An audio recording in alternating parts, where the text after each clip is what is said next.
Every agency knows this moment. Your client asks, "Is this working?" And you're scrambling for a clear answer. Our media measurement and attribution partner, Arima, solves this. They give independent agencies a privacy-safe way to prove media performance. No cookies, no PII, no data science team required. One agency using their platform saw 18% ROI growth and 25% better audience reach efficiency. That's the difference between defending your work and confidently proving it. Ready to stop guessing? Book a demo at arimadata.com. Hello, everybody. Thank you so much for your support of Indie Agency News, and let's meet an indie agency. I'm going to talk to some OG friends here. Oh my God, Venables Bell Partners. Wow. So before we get into this, Brittni, I don't think you and I have we haven't hung before, but Paul and Will and I would roll down from Portland. I'd sit in the beautiful office and then I'd be talking to people and then they'd roll in, we'd have a nice conversation. And here's the thing. The thing about San Francisco is it is a great market. It's a great indie market. There are some legendary indie agencies, present company included, obviously.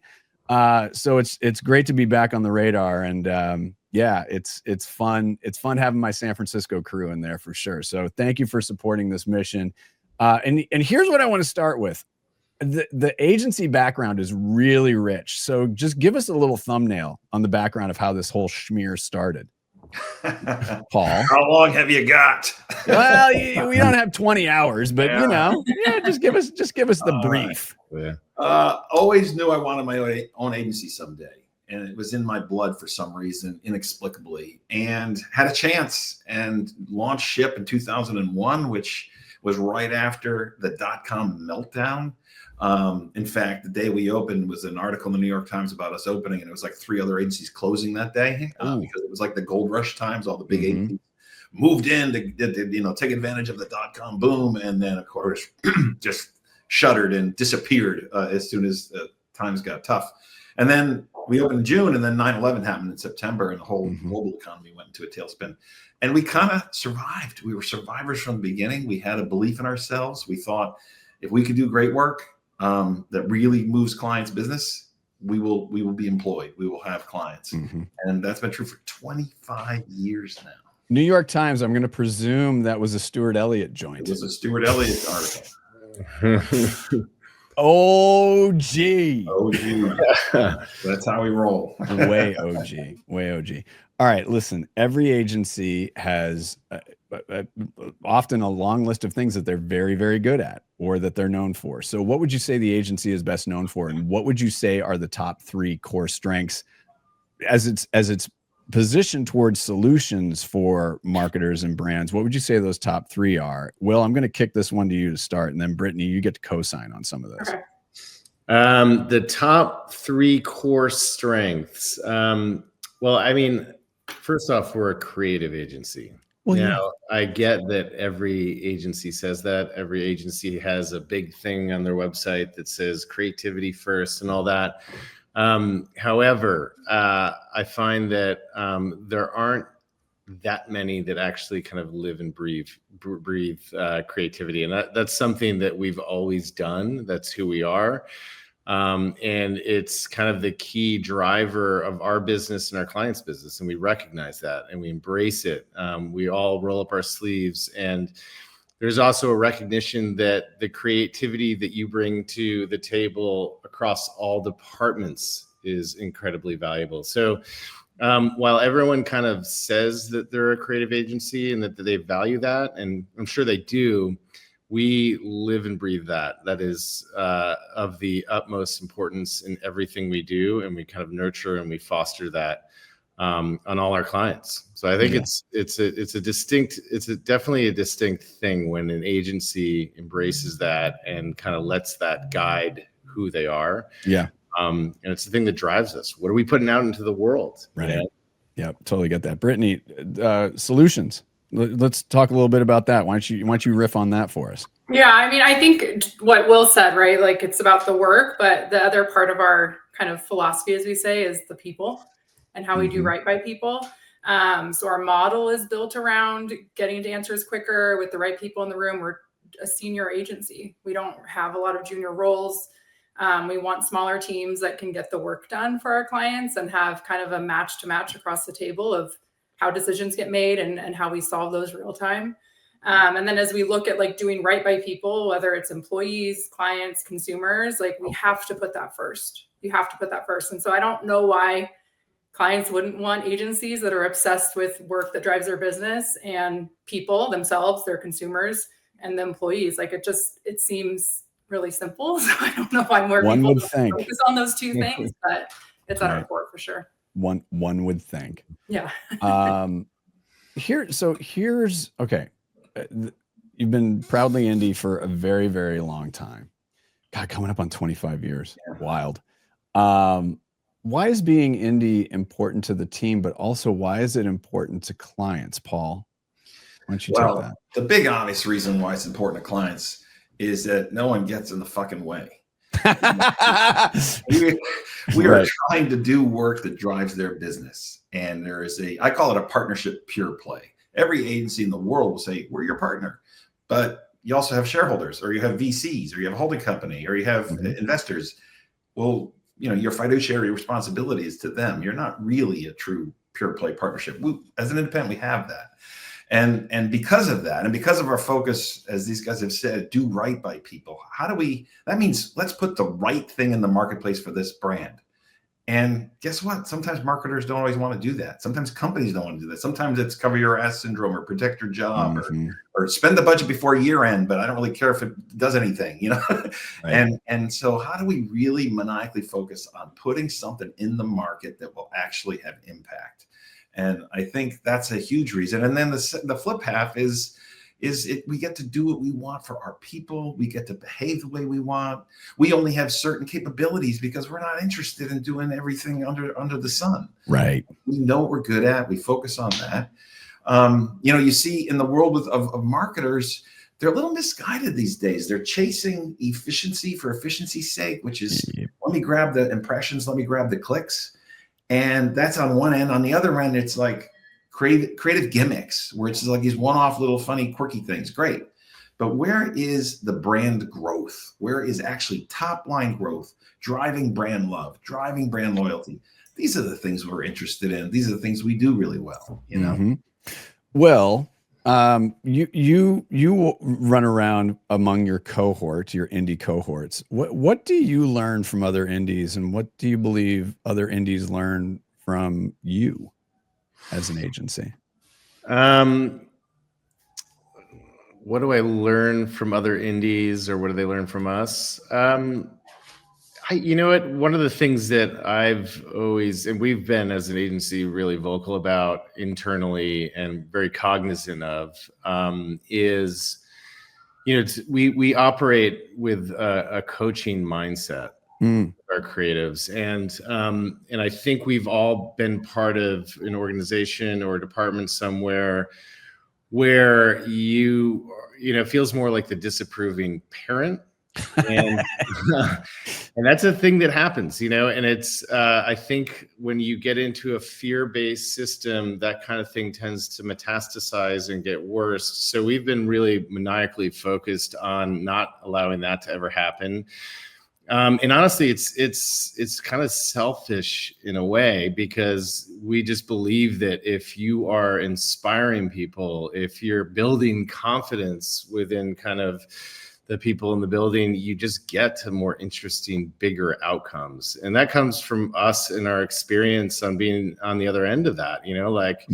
I was always fired up when I felt like, oh my God, there's kind of this optimism that is driving what we're doing, and the possibilities are there. They're within reach. This goes back to even me in high school with an art teacher, Mrs. Aldridge, Sally Aldridge, she just believed in what I was doing. And I would go home and I would paint every night, and I'd come back and I'd bring her a painting, and it's just like it kept snowballing. So we very much kind of live and breathe that coaching philosophy. Now, it doesn't mean we don't have hard conversations, but everything is in service of getting kind of the best out of our people. And the reason I bring that up as an answer to your question is you see this trend and this thing happen in places where that fear-based mentality takes over. That's old school.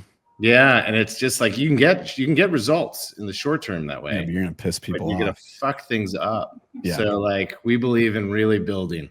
Who did you? And yeah, it's a selfish endeavor, I guess, because it does well by us by doing that. Who did you say the teacher was? Sally Aldridge. Oh, I thought you said Sally Albright. I was like, oh yeah, when Harry met Sally. Yeah, Meg Ryan. Oh, yeah.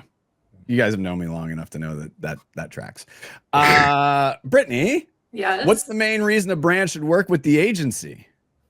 Well, I think we've listed a few already, Doug. Yeah. But independence, I think that's a huge benefit to us. We talked about it being a partnership pure play. So like Paul said, there's nobody else involved. So what's the problem to solve and how can we do it best together? All those people are in the room in a great way. Senior model, right? Like there's nothing missed in a game of telephone, or I didn't understand what they meant, but here's what they said. And it's like, no, we ask questions, we get to the root of it in the moment. Our focus on emotion, which we haven't really talked about. Like, I think Paul touched on it, but like, you can't use efficiency to grow at some point. Like there's a diminishing return on that. Sure. So like, what is the role of emotion and having an emotional connection with your consumers in the marketplace? And I think that's at the core of what we deliver. We should make people feel something at all times, feel something about your brand, feel something about your product, feel something about what you're asking them to spend their time and money and brain energy on, to be honest, especially in today's world. And that to us gets to outsized impact. Like every budget is smaller, every timeline is quicker, but the expectations are higher of what that work does. So how can all of that kind of come together to kind of create this magic that gets people attention, makes them feel something? And like, that's all we care about. Like it allows us to say no to things that don't prioritize that in a really good way. So no offense to anybody we've ever said no to or may say no to in the future, but that's probably one of the reasons why. Right. Are you implying that there's brain rot out there, Brittni? You're not implying that, are you? I would never say that. No, nor would I. Paul, whether it's freelance talent, contract talent, full-time talent, why should talent be putting the agency on their list? Boomerang talent.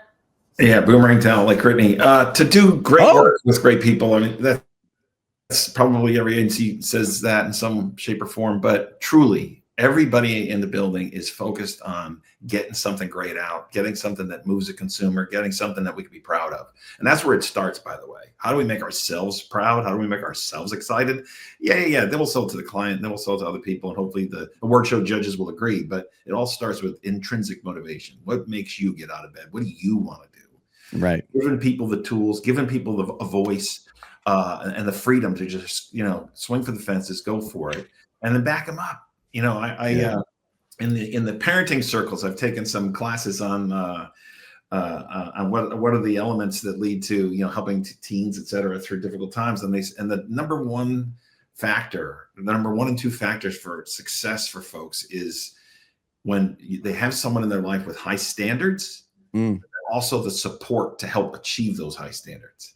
Right. And parenting really can come down to that. It's like you have a high standard and a goal, but you also are there to support. Same with the creative department, same with an agency. It's like, how do you help people do something maybe even better than they think they can do, more ambitious, and maybe something that they have dreamt about but haven't quite tried to go for. So I think that's a big part of it. And then that independent thing, which I know you talk to all independents, but we get to have policies and do things the way we want to do them. Right. And you feel that. And then, and the other last little note is I've always prided myself. We have collected wonderful souls. We have really good people, good human beings first that you work with. And so when shit's flying in the trenches, it isn't politics and finger pointing.